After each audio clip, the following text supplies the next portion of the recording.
हे मुनिवर नमोस्तु, हे गुरुवर नमोस्तु, हे मुनिवर नमोस्तु।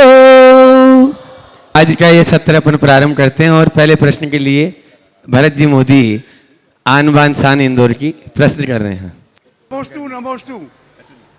महाराज जी, मेरा भाई बेटा आशीष मोदी, पायल मोदी और गहना मोदी मेरे परिवार के सदस्य हैं, ये आए हुए हैं।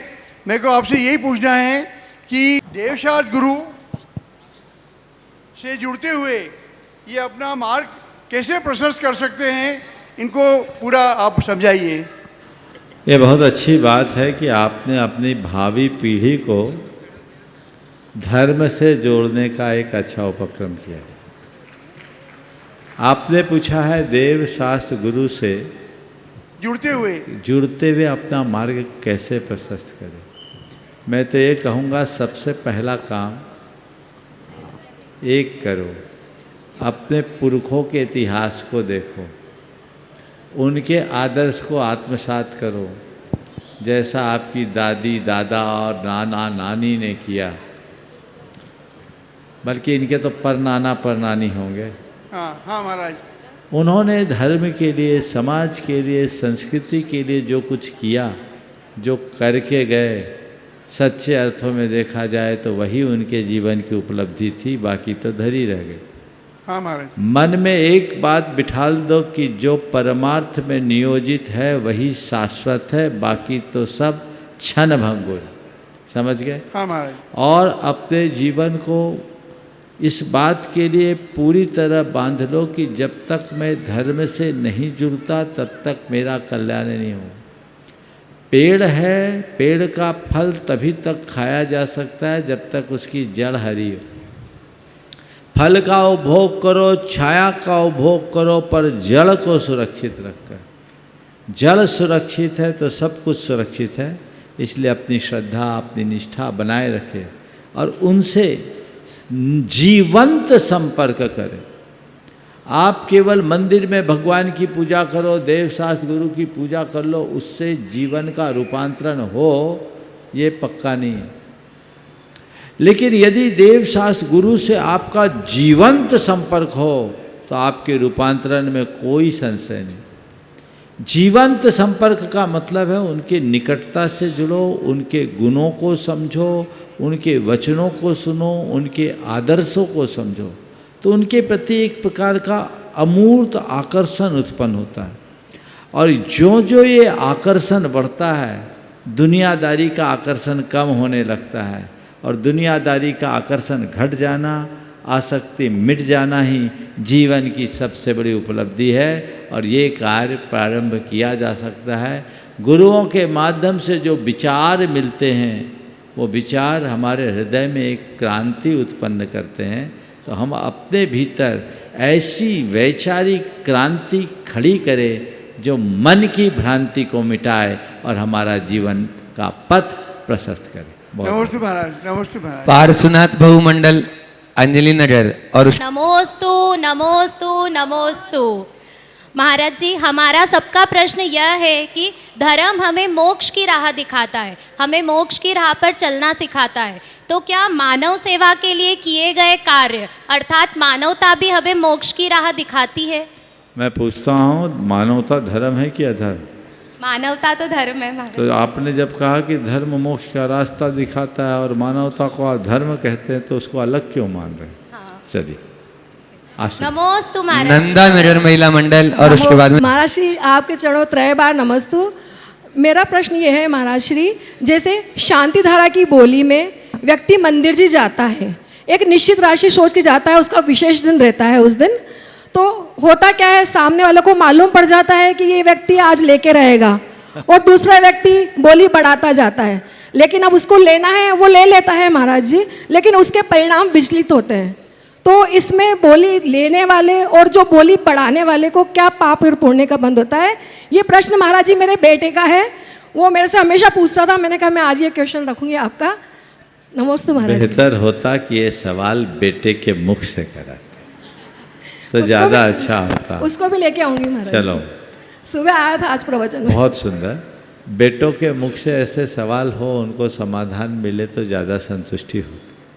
आपने जो बात कही निश्चित कई बार यह व्यवहारिक रूप से बहुत कष्टदायी हो। कभी भी किसी की बोली बढ़ाने के लिए बोली बोलना पाप है। बोली अपने भाव से। अब आपका विशेष दिन है तो पहला तो मैं ये सुझाव दूंगा कि जब विशेष दिन है तो विशेष मन बना करके जाओ कि मुझे लेना ही है। लेने वाले का भाव होना ये चाहिए कि मुझे लेना ही है और उत्साह के साथ ले। नहीं वो लेकिन दूसरे लोगों को नहीं चाहिए कि इसको आज बेवकूफ़ बनाओ या इसको निचोड़ लो। बनिया लोग है, ये तो लेगा ही, तो लेगा तो बस बढ़ाओ।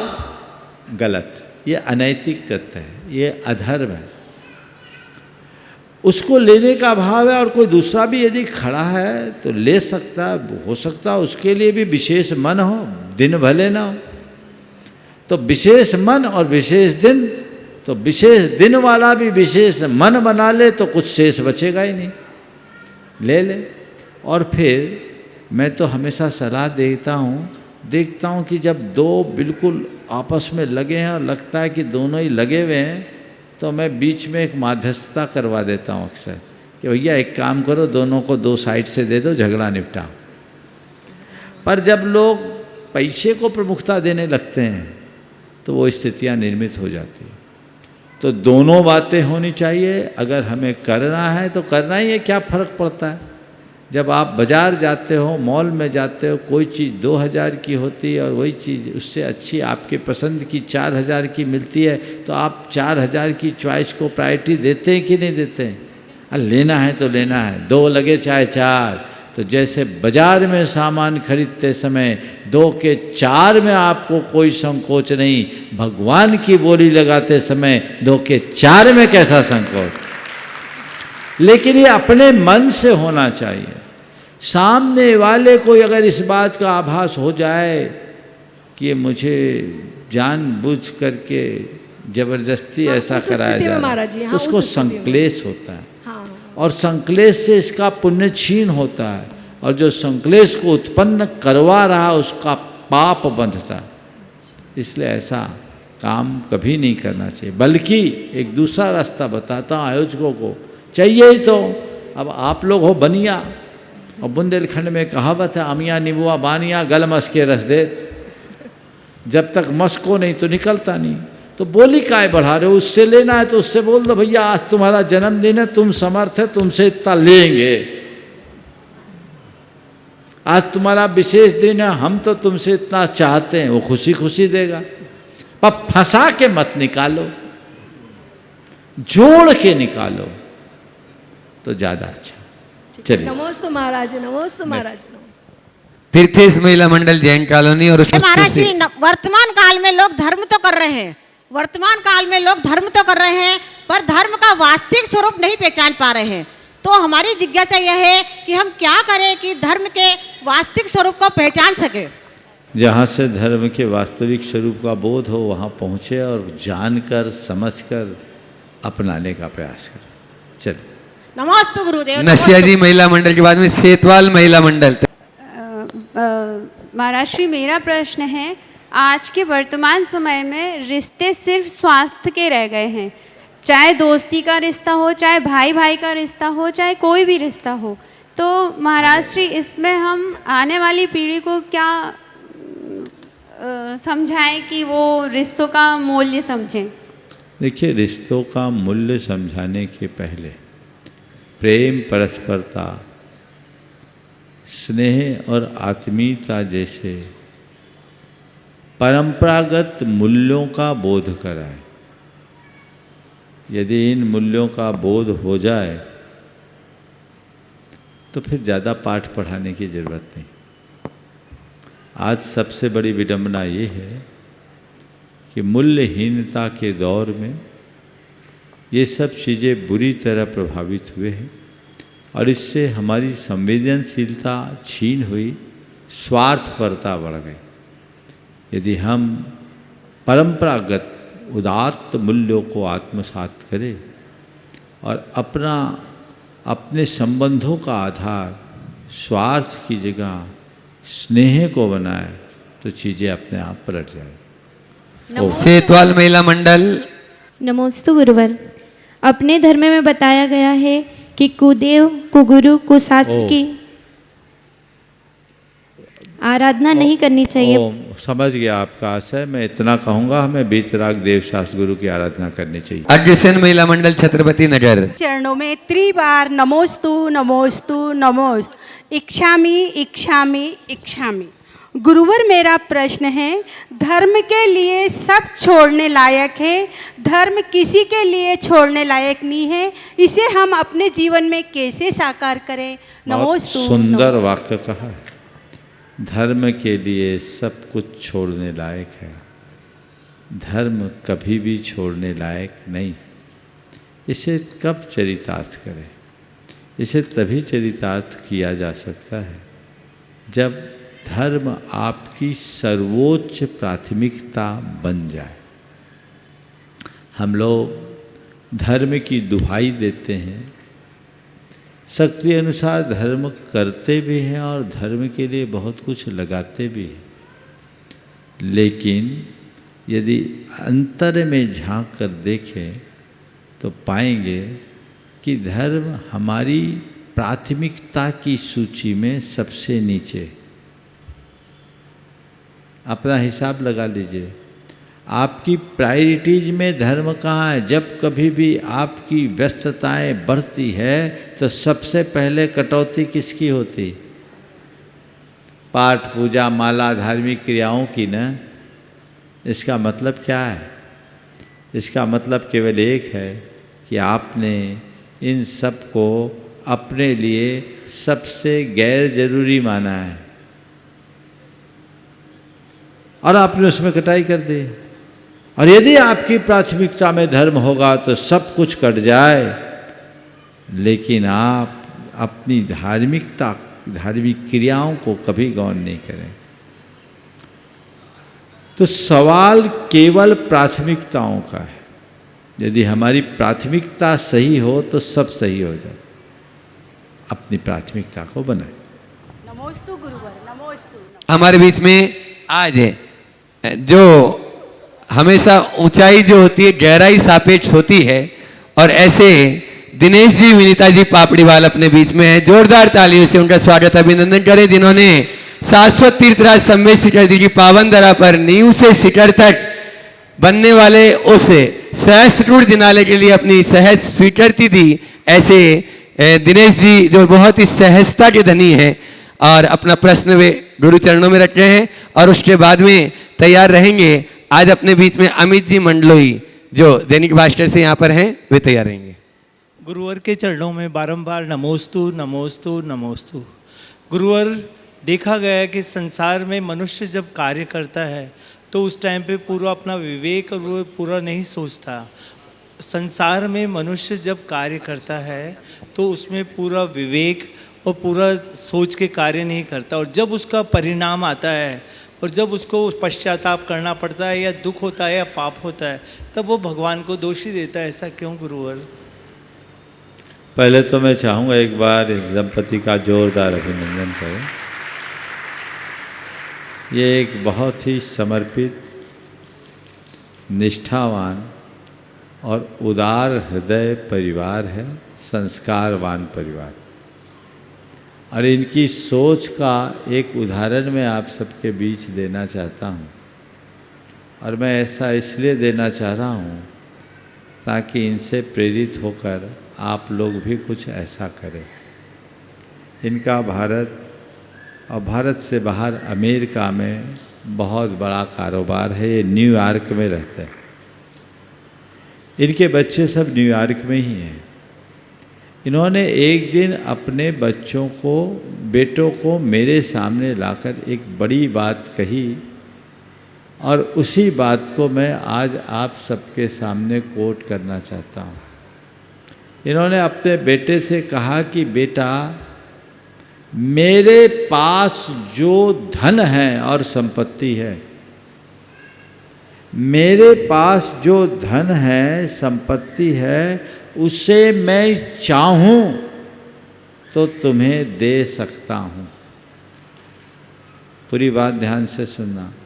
मेरे पास जो धन है, संपत्ति है, उसे मैं चाहूँ तो तुम्हें दे सकता हूँ, पर मेरा जो पुण्य है ना, वो मैं चाह कर भी नहीं दे सकता।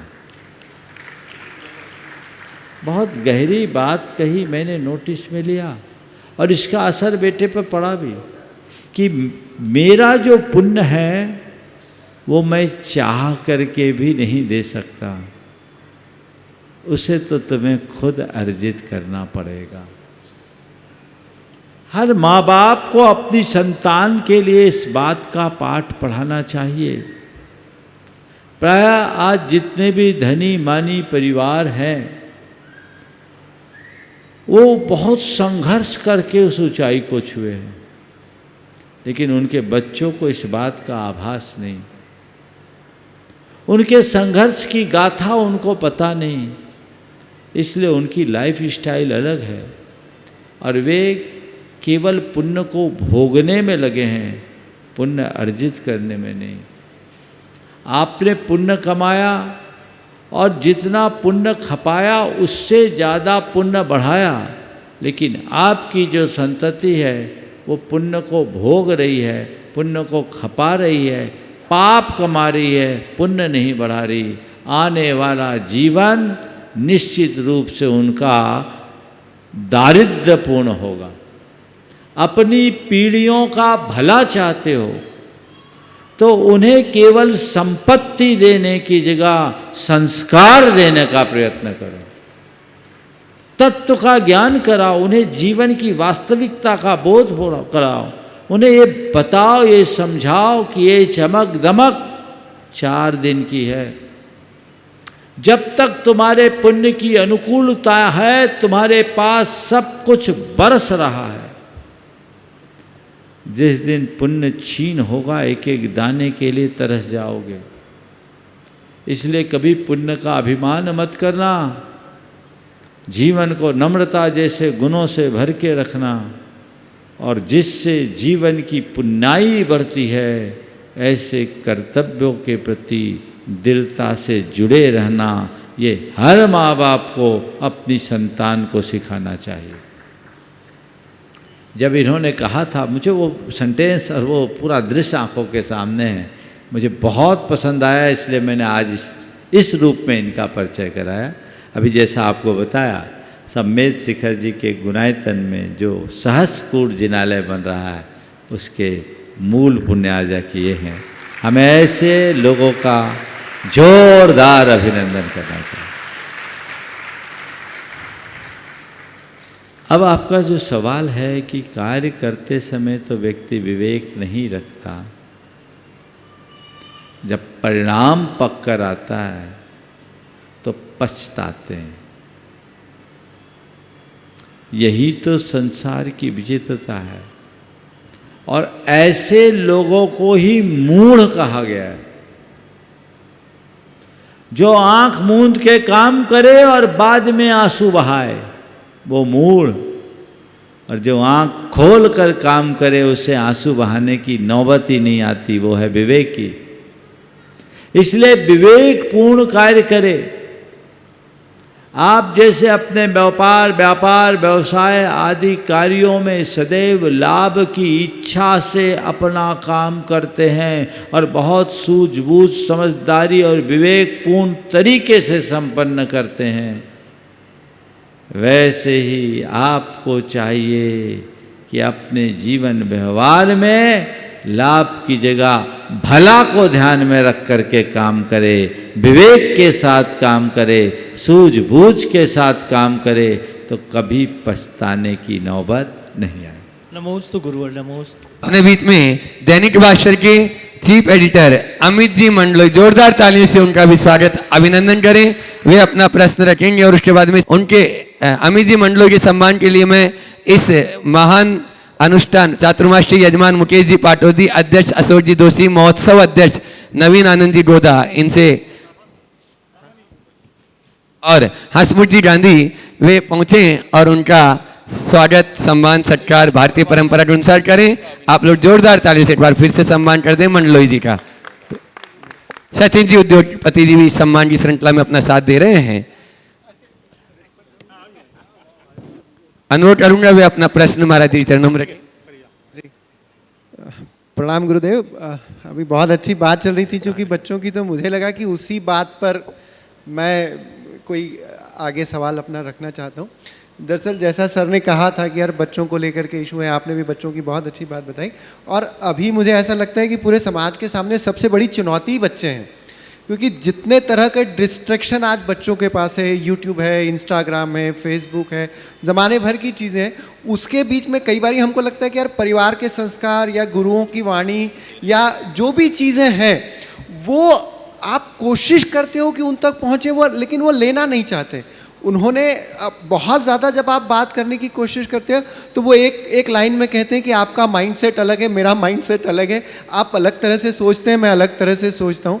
और वो एक बड़ी मतलब पूरे समाज के लिए चुनौती बन गया है कि कैसे बच्चों को मोबाइल से दूर रखा जाए या उनको जो है सीमित उपयोग तक रखें, बाकी डिस्ट्रैक्शन से उनको कैसे बचा के रखें, और जो चीज़ें जो हमारे परिवार के संस्कार हैं या हमारे देश की संस्कृति के जो संस्कार हैं उन तक सही तौर पर पहुंचाए जा सकें। मैं चाहूँगा पहले तो इनका भी जोरदार अभिनंदन कर दें। अभी मुझे जानकारी मिली है कि दैनिक भास्कर सकारात्मकता का संदेश बहुत तत्परता से देश में फैला रहा है, और ऐसे लोगों के लिए हमें बिल्कुल उनकी अनुमोदना और उनका सत्कार करना चाहिए। आज देश को पूरी तरह सकारात्मकता की आवश्यकता है। आपने जो सवाल किया और बच्चों की बात जो कही कि आपका माइंडसेट अलग और हमारा माइंडसेट अलग, मैं बच्चों की बात का पूरी तरह समर्थन करता हूँ और अभिभावकों को एक सुझाव देता हूँ कि बच्चों को चीज़ें थोपना बंद करें। हम लोग क्या कहते हैं, ये करो वो करो, ऐसा मत करो, ऐसा ऐसा करो। हम विधि निषेध परक या तो कुछ आदेश या कुछ वर्जनाएं थोप देते हैं जो किसी भी व्यक्ति को स्वीकार्य नहीं होती। बच्चों की बात जाने दीजिए, यदि बड़ों को भी चीज़ें ऐसी थोपी जाए तो जब तक हम उसे अंदर से एक्सेप्ट नहीं करें स्वीकार नहीं हो। तो क्या महाराज बच्चों को हम उनके हाल पे छोड़ दें? ऐसा तो कभी करना ही नहीं। क्या करें? बच्चों का माइंडसेट बदलने का प्रयत्न करें। यदि हम बच्चों के माइंडसेट को बदलने में सफल हो गए, हमारा काम हो गया। और मैं तो मेरे संपर्क में आने वाले युवाओं को कुछ भी नहीं कहता, बस उन्हें प्रेरित करता हूँ, मोटिवेट करता हूँ, उनका माइंडसेट बदलता है और वे अपेक्षा से अच्छा परिणाम देते हैं। उनको आप सकारात्मक प्रेरणा दें, चीज़ों का निषेध करने की जगह औचित्य का बोध कराएं। क्या उचित है, क्या अनुचित है, ये हम अगर उनको समझा दें और उनको आध्यात्मिकता से जोड़ने में सफल हो जाए तो उनमें बहुत अच्छे परिणाम दिख सकते हैं। धर्म थोपते हैं, संस्कार थोपते हैं। धर्म थोपने की चीज़ नहीं है, धर्म अंदर से उद्घाटित करने का तत्व है। और संस्कार थोपे नहीं जाते हैं, संस्कार गढ़े जाते हैं। इसे हम याद रखें। यदि हम संस्कार गढ़ने में सफल हो गए तो कभी कठिनाई नहीं होगी। मेरे संपर्क में ऐसे अनेक युवा हैं जो आज भारत की सीमा से बाहर अमेरिका, यूरोप में रहकर पढ़ाई कर रहे हैं और वहाँ पढ़ाई के टाइम में केवल और केवल पढ़ाई कर रहे हैं, अपने हाथ से बनाते खाते और कहते हैं हम अपने ऑफिस और पढ़ाई के अलावा इंटरनेट का प्रयोग ही नहीं करते, खुद से नहीं करते। तो ये परिवर्तन है ना। व्यक्ति के सामने उसके लक्ष्य को रखना चाहिए। लक्ष्य के प्रति समर्पण अगर जग गया तो बाकी बातें अपने आप गौण हो जाती है। तो जो बच्चे कहते हैं मेरा माइंडसेट अलग, आपका माइंडसेट अलग है, बिल्कुल सही है। हमें उससे किसी भी प्रकार से नाराज नहीं होना चाहिए। इस वास्तविकता को स्वीकार करके बड़े कुशलतापूर्वक उनके माइंडसेट को बदलने का प्रयत्न करना चाहिए। यदि आप उनके माइंडसेट को बदलने में सफल हो गए तो यही आपके जीवन की बड़ी उपलब्धि। वैभव लोहिया। गुरुवर, आनंद बेईमानी में भी और ईमानदारी में भी, आनंद वैष्णव में भी और त्याग में भी, आनंद बुरी आदतों में भी और अच्छी आदतों में भी, आनंद नास्तिक को भी और आस्तिक को भी।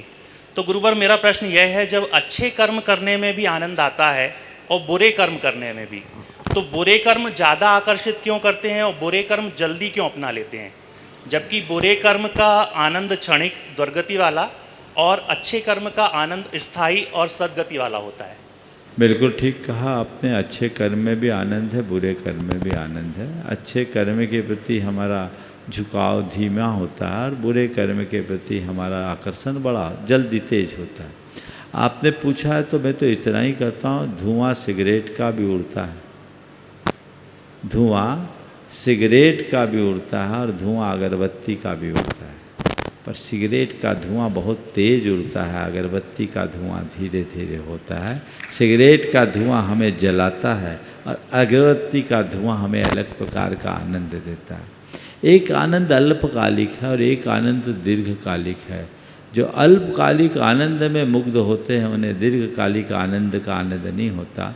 अल्पकालिक आनंद और दीर्घकालिक आनंद में बड़ा अंतर है।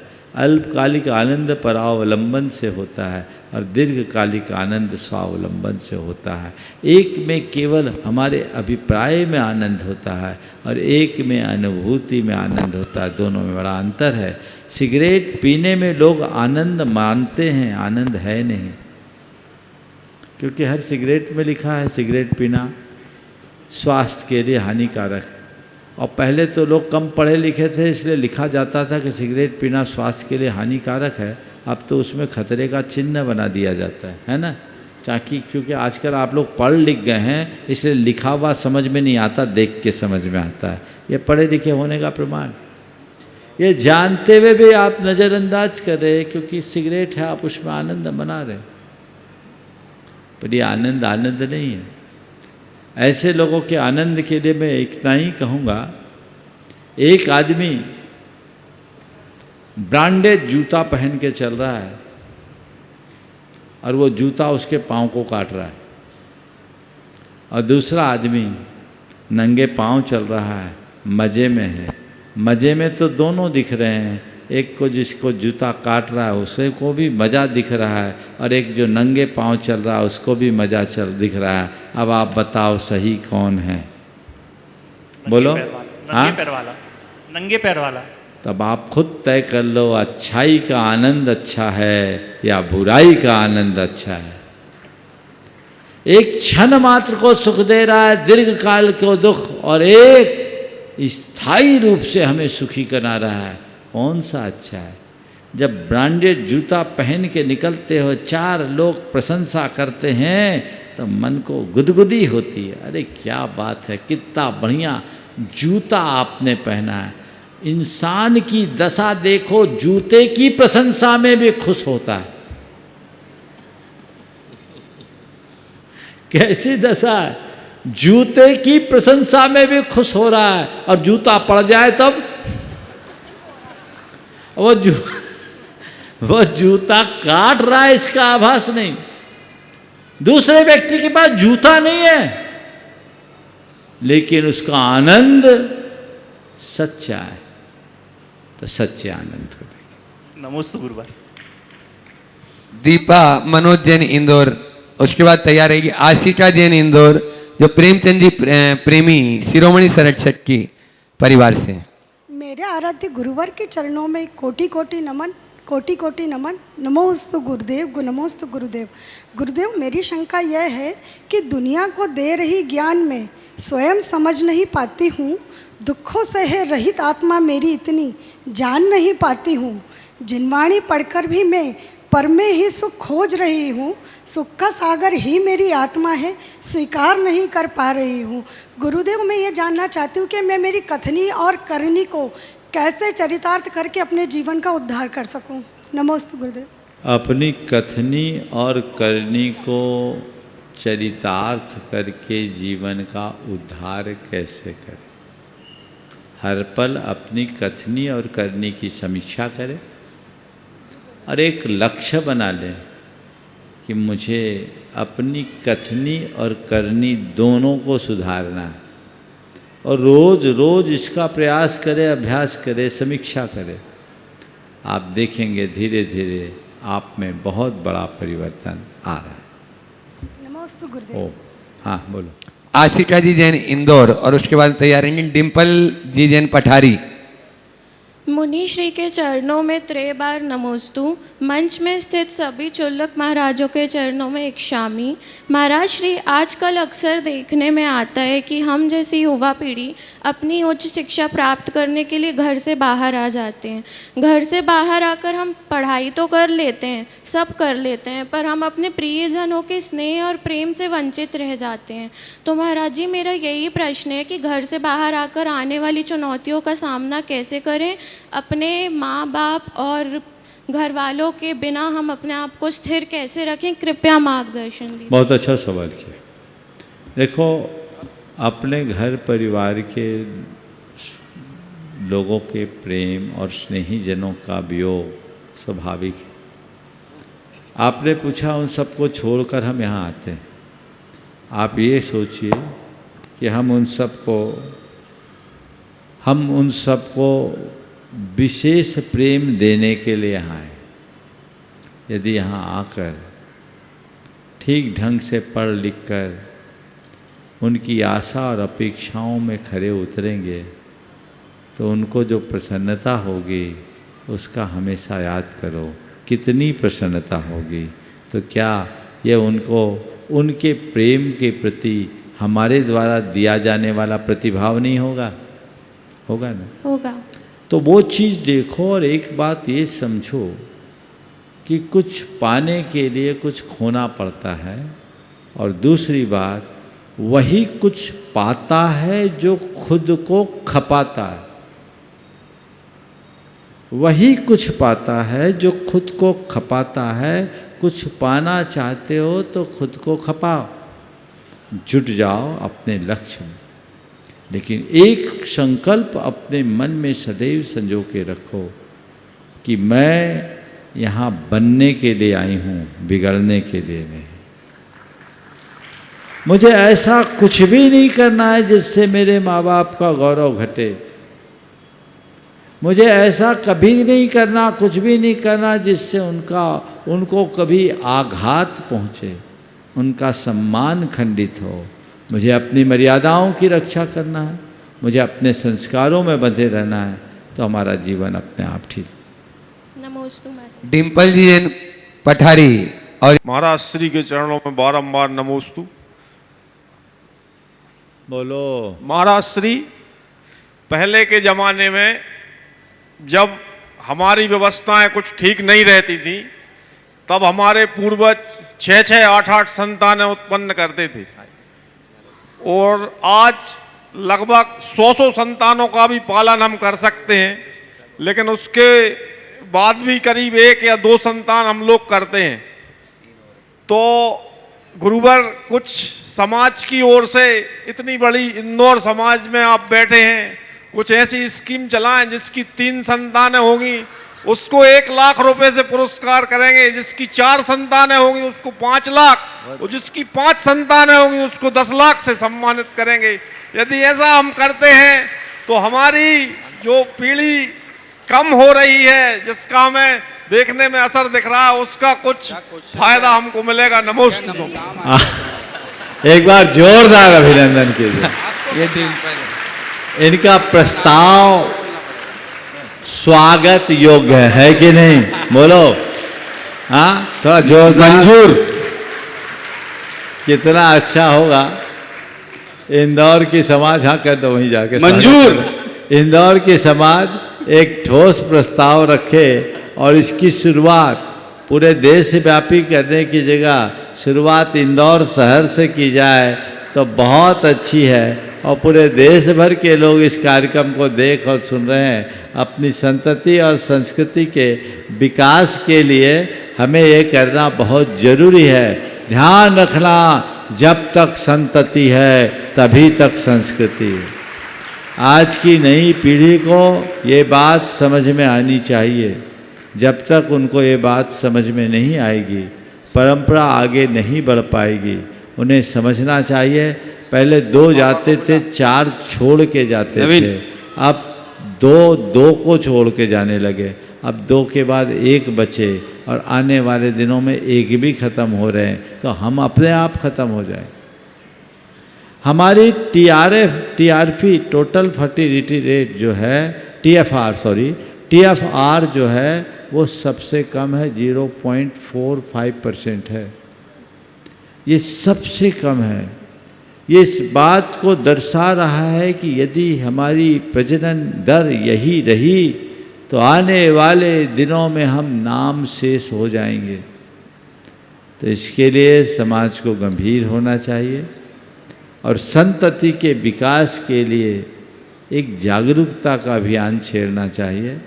इन्होंने जो प्रस्ताव दिया है, ये प्रस्ताव बहुत ही औचित्यपूर्ण है और मैं मानता हूँ ऐसे प्रस्ताव का स्वागत तो सभी करते हैं, लेकिन इस पर इम्प्लीमेंट करने के लिए इसकी शुरुआत इंदौर से ही हो सकती है गुरुजी, और बिल्कुल कहीं से नहीं हो सकती है, लेकिन एक प्रश्न करने से इसकी शुरुआत नहीं हो पाएगी। इसके लिए ठोस कार्य योजना बनानी पड़ेगी और बैठ करके समाज के लोग मंथन करें, चिंतन करें और एक ठोस योजना बनाएं। तो मैं समझता हाँ, ये पूछ रहे, ये इनसे शुरुआत होनी चाहिए। अब ये तो निजात पा चुके होंगे। आप आशीर्वाद दें, हम तो 1 दर्जन कर, आपका आशीर्वाद रहे तो 1 दर्जन भी कर देंगे। तो पहले अभी है कितने ये तो बताओ? अभी 1 ही है।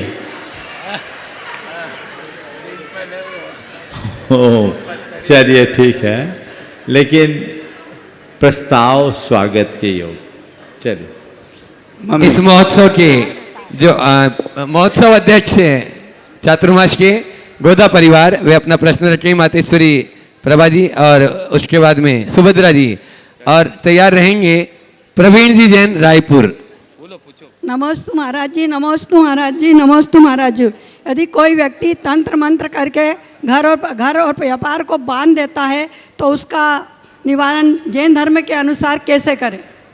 अगर कोई घर और व्यापार को बांध देता है, मेरा तो मानना है ये सब मन का भ्रम है। अगर बांध दिया तो हमारे पास आ जाओ, खोल देंगे। हमने तो सारे ही बंधन खोल दिए, अब क्या बचेगा?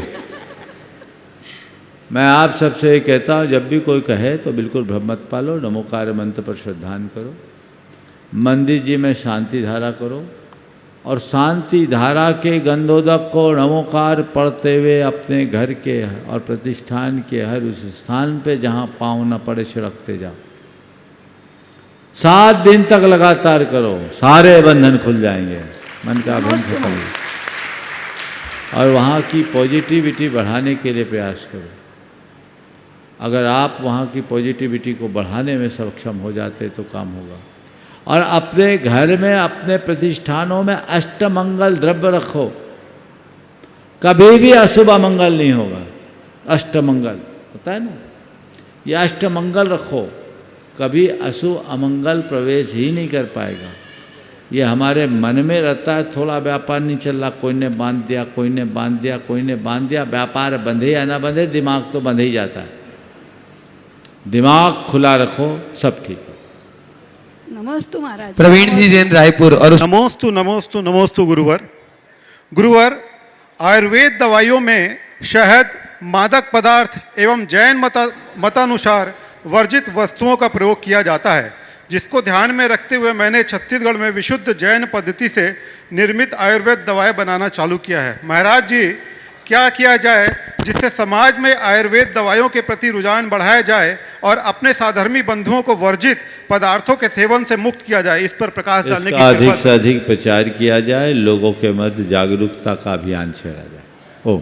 हाँ, प्रकाश सुनीता जी जैन सुखी से मनी। और नमोस्तु महाराज जी। महाराज जी कहते हैं दोस्ती एक ऐसा रिश्ता होता है जो हमें खुद बनाना पड़ता है और बाकी रिश्ते हमें गॉड गिफ्टेड मिलते हैं, लेकिन उन्हें हमें एक पेड़ की तरह संजो कर रखना पड़ता है। तो महाराज जी मेरा प्रश्न ये है कि दोस्त, रास्ते और फैसले गलत होते हैं तो हम जिंदगी के चक्रव्यूह में उलझ जाते हैं। तो महाराज जी हम ऐसा क्या करें कि दोस्त, रास्ते और फैसले के चक्रव्यूह में ना उलझें? दोस्त, रास्ते और फैसले का हमारे जीवन में महत्वपूर्ण स्थान है। सोच समझ कर दोस्त बनाए, विचार करके फैसला करें और रास्ता हमेशा सही चुने, तो कभी ऐसी स्थिति नहीं होगी। जो चाहे जिसको दोस्त बनाएगा, चाहे जो रास्ता अपनाएगा और हड़बड़ी में फैसला लेगा, गड़बड़ी होगी। यदि हम समझदारी का परिचय देंगे कभी भी कठिनाई नहीं होगी। महाराज जी नमस्ते। आने वाले पर्वराज पर्यूषण पर्व में जो श्रावण संस्कार शिविर, उसके शिविर निर्देशक बाल ब्रह्मचारी अभय भैया जी। आइएगा बंधु, इस बार का पूज्य महाराज श्री का पावन वर्षा योग इंदौर के इस महानगर के लिए प्राप्त हुआ है और प्रतिवर्ष की भांति इस वर्ष पर्वराज पर्यूषण के पावन अवसर पर 8 सितंबर से 17 सितंबर तक श्रावक संस्कार शिविर का आयोजन किया जा रहा है। और जो इस समय पारस चैनल, जनवाणी चैनल, प्रामाणिक ऐप, आदिनाथ चैनल आदि माध्यमों से सुन रहे हैं, लाइव इस कार्यक्रम को देख रहे हैं, देश और दुनिया के उन सभी शिविरार्थियों से, सुधी श्रावकों से हमारा कहना है, श्रावक संस्कार शिविर का रजिस्ट्रेशन प्रारंभ हो चुका है प्रामाणिक ऐप पर। आप प्रामाणिक ऐप पर जाकर के फॉर्म खोलें। 5100 रुपए की राशि सुनिश्चित की गई है प्रतिवर्ष की भांति, और उसमें आप अपना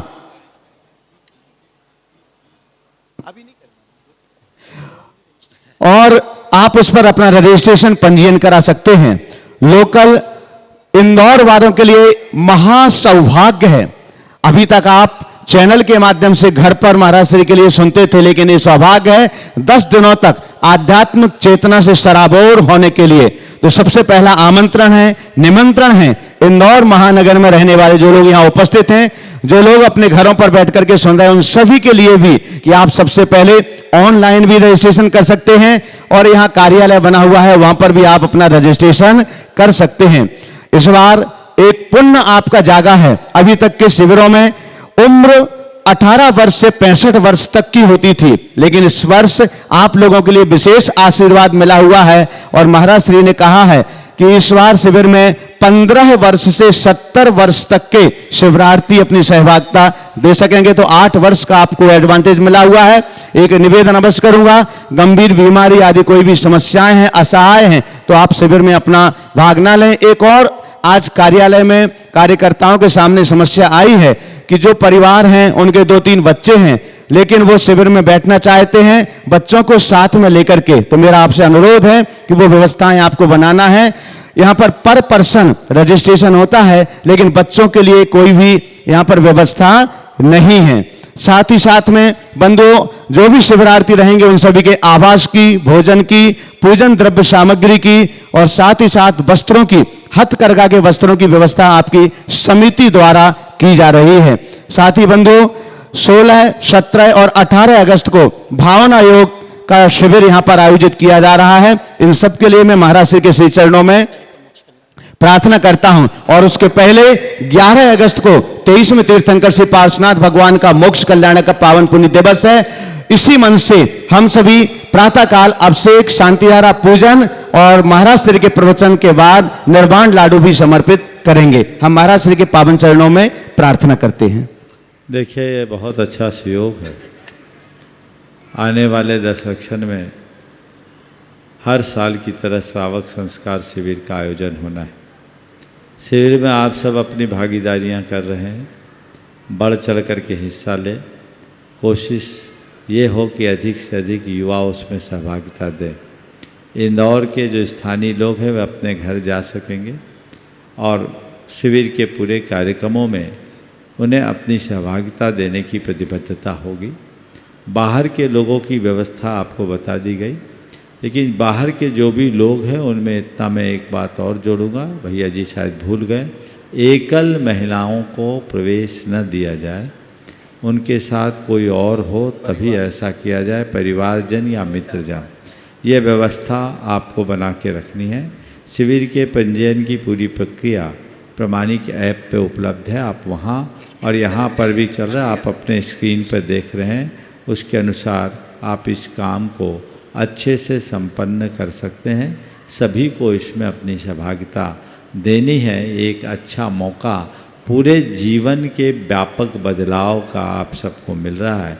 प्रतिवर्ष लोग शिविर में भाग लेते हैं, इस बार भी आप ले सकते हैं, लेकिन दशलक्षण में केवल शिविरार्थियों को ही इस अवसर मिलेगा ऐसी बात नहीं है। प्रवचन में आप सभी आमंत्रित हैं, बाकी क्रियाओं में जिनके लिए पंजीयन है वे ही आएंगे। चूँकि स्थान की भी बहुत सीमा है और मुझे पूरा दिख रहा है कि शिविर में कहीं ऐसा ना हो कि शिविरार्थियों के बाहर को प्रवेश रोकना पड़े, क्योंकि मुझे मालूम है इंदौर का शिविर छोटा शिविर नहीं होगा, बहुत संख्या में लोग इसमें सहभागी बनेंगे, इसलिए आप अभी से अपना स्थान बना लें। आने वाले 16, 17 और 18 तारीख को जिस भावना योग के शिविर की बात मैंने की है, ये एक अपने आप में अनूठा प्रयोग है। भावना योग एक अभिनव प्रयोग के रूप में है। बहुत सारे लोग पहले से भावना योग से परिचित हैं। मुझसे बहुत सारे लोगों का आग्रह था कि महाराज जी भावना योग का शिविर हो, तो ये 3 दिन तक सुबह 6 बजे से 8 बजे तक 2 घंटे का ये सत्र चलेगा, जिसमें हम भावना योग की सैद्धांतिक और प्रायोगिक प्रक्रिया को आप सबके बीच संपन्न करेंगे। इन 3 दिनों के प्रवचन भी इसी टाइम में होंगे, 6 बजे से 8 बजे, बल्कि 8:15 तक का आप कार्यक्रम बना करके रखें। जिन्हें भी शिविर में भाग लेना है वे अपने से अपना स्थान सुनिश्चित करें।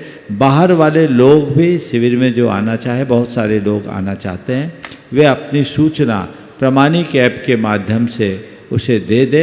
उसके लिए अभी रजिस्ट्रेशन की कोई शुल्क सुविधा नहीं रखी गई है, रजिस्ट्रेशन फ्री है, पर आप अगर दें, यहाँ आए, रजिस्ट्रेशन कराएं तो बहुत सुविधा होगी। बाद में ये आप उसमें कर सकते हैं। और उस शिविर में हम दोपहर में 1-2 घंटे का वर्कशॉप भी करेंगे, जिसमें शिविर में भाग लेने वाले युवाओं को पहले और फिर दूसरे बीमारों को दूसरों का ये अलग अलग सत्र होगा।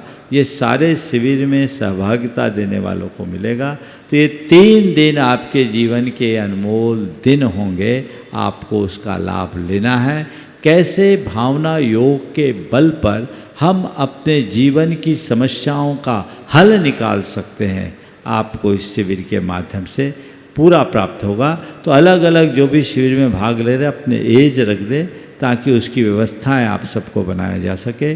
और आगामी 11 तारीख को भगवान पार्श्वनाथ का निर्वाण महामहोत्सव हम सब धूमधाम से आयोजित करेंगे और उसकी रूपरेखा आपको शेष कल बता दी जाएगी। ब्रह्मचारी आज के सत्र को यहीं पर विराम। बोलिए परम पूज्य आचार्य गुरुवर श्री विद्यासागर।